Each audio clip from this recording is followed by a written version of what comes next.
Hey y'all, it is Kanika popping back in with another video. So today y'all, we are diving into some tips and some habits that you can implement for a more tidy and organized home. I'm going to be sharing with you 10 solid habits that I implement in my home, and these are the same things that I'm telling my clients to do as well. So if you struggle with keeping a orderly, organized home, this is going to be the video for you. Now, before I dive into all of these tips, you already know what to do. If you find this video helpful, go ahead and like and leave a comment on this video, but also do me a solid, subscribe to my channel and hit that notification bell so that you can be notified every single time I post a new video. All right, y'all, let's go ahead and dive in.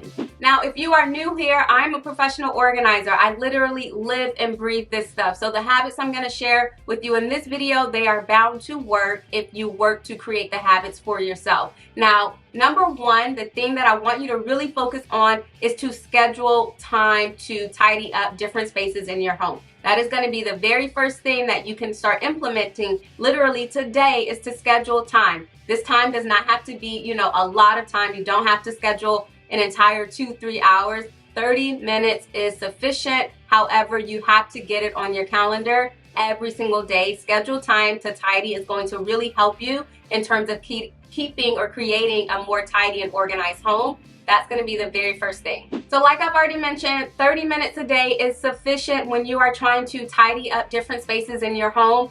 Again, set a timer, put it on your calendar, and make it happen. So for me, 30 minutes a day, I like to reset my space before I go to bed, just making sure that my dishes are clean, my living room is straightened up, things like that. 30 minutes, again, y'all, I'm really stressing this because it is going to be a powerful habit if you can implement it in your house or in your home on a daily basis.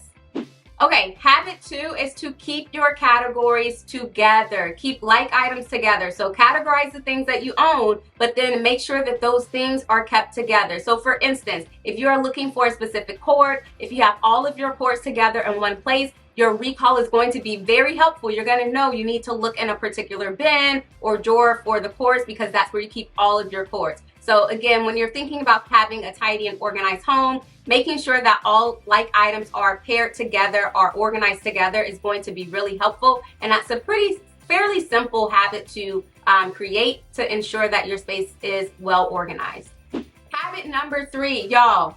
Declutter often. Get in the practice of letting go, paring down the items that are no longer serving or intentional in your home. It is going to help you to have a more tidy and organized home. So for instance, if you have tons of books that you haven't opened up in years, you haven't read them, they are, collecting all of the dust in the world, go ahead, declutter those items. But beyond that, go ahead and get the books out of your space, right? So you can do a book drive, you can donate them to a library, you can give them to family and friends. The idea is that you are, practicing decluttering, but beyond that, you are getting those decluttered items out of your space. That is going to help you to have a more organized and tidy home long term. And again, it's just a really good habit to declutter often and just really get comfortable with the idea of letting go. Okay, y'all, habit number 4. Now, we'll say this one may be a little easier said than done. However, if you get in the habit of doing this, it will become more intuitive and just easier for you to stick with the habit.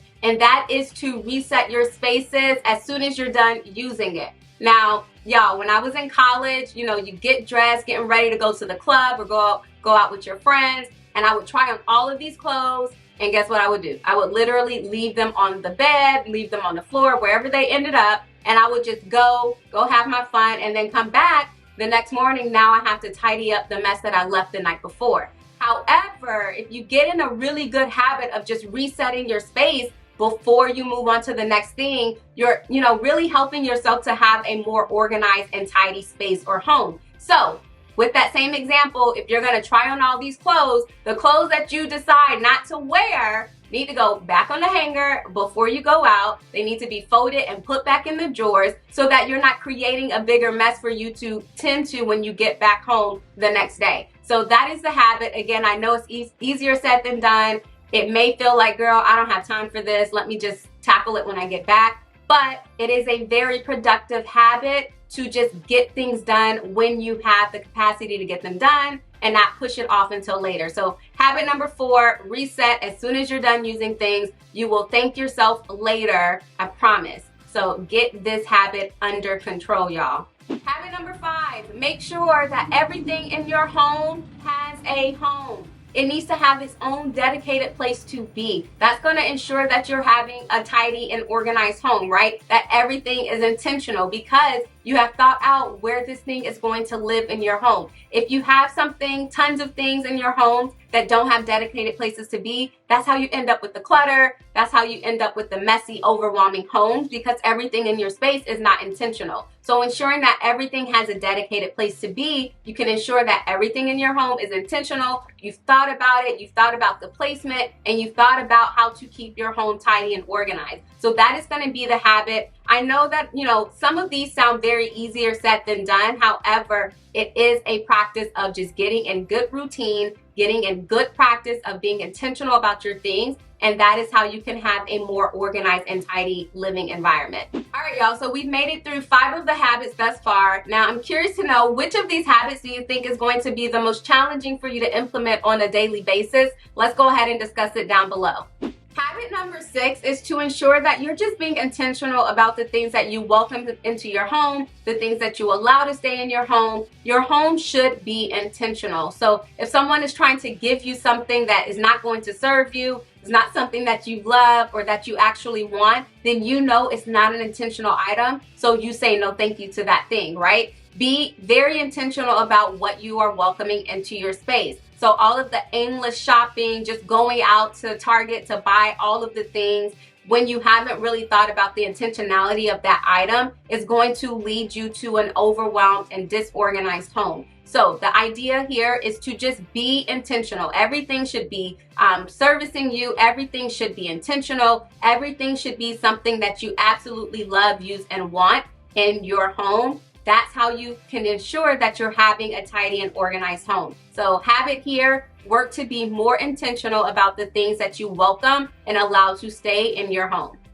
Habit number 7 is all about keeping your systems simple. You want to make sure that the organizing solutions you are creating for your space are simple, they're practical, they're functional, and they're accessible. That's really going to be the premise of creating systems that work. So you guys know I love my honeycomb dividers. I use them to organize my underwear, my socks, my sports bras, and things like that. It is a very simple solution. Very simple system. Again, it's practical, it's functional, and it is accessible. That is going to be the premise of having systems that are just very easily kept because they are simple. Habit number 8, we've all learned this. It is just literally to make your bed. It just creates a more organized environment. Your bedroom always looks a little bit more put together, even if there's a mess somewhere else. As long as you're making your bed, it's just a very good habit to be in practice of, and it again helps you to have a more tidy and organized looking space.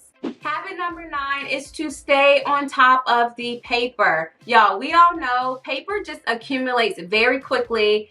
It just can cause a lot of stress. It can create a lot of clutter in your home. So the focus here is to create a good habit around tackling paper as it comes into your space. That's going to help to ensure that you have a tidy and organized home. And that is if you can focus on just really making sure that the paper that you are allowing to come into your home is organized properly. So that's going to be the focal point. Now for me, when I'm thinking about paper coming into my space, if it's junk mail, I'm immediately getting rid of that. If it's a bill, I'm making sure that it is sorted and organized properly so that I can get to it when I need to. And all of the other frivolous paper, if I know it's not a necessity, I go ahead and, discard of it the way that I need to. And if it's important documentation that I need for whatever reason, I go ahead and file it as it's coming in. Again, scheduling time to do this is going to be a really good habit, which is one of the habits that I addressed earlier in this video. But again, the focal point here is to make sure that you are staying on top of paper so that it doesn't accumulate and overwhelm you later. Habit number 10 is to work as a family. Now, as a professional organizer, I get so many questions from my community members and even my clients on how do I get my family to stay organized? How do I get my spouse on board? Now, here is the thing. All of the habits that I've shared in this video are really intended for everyone utilizing the space to keep a tidy and organized home. So you really just have to get everyone else on board with honoring the habits that you are setting up for the home because you want everyone to really honor the space that they're living in. So that is the focal point. You have to work as a unit, or anybody utilizing the space, you just have to be intentional with working together to keep the space tidy and organized more long term. And so that's going to be the tip or the advice that I can extend to you. Everyone just has to actively work to, honor the space that they're living in. That is going to be the habit. All right, y'all, so those are the 10 habits that I want you to really pay attention to when you are trying to focus on creating a tidy and organized home or maintaining that tidy and organized home. Now, if you found this video helpful, you already know what to do. Go ahead and like and comment on this video, but take it a step further. Go ahead and subscribe to my channel and hit that notification bell so that you can be notified every single time we post a new video. All right, beautiful. I will catch you next week. Peace.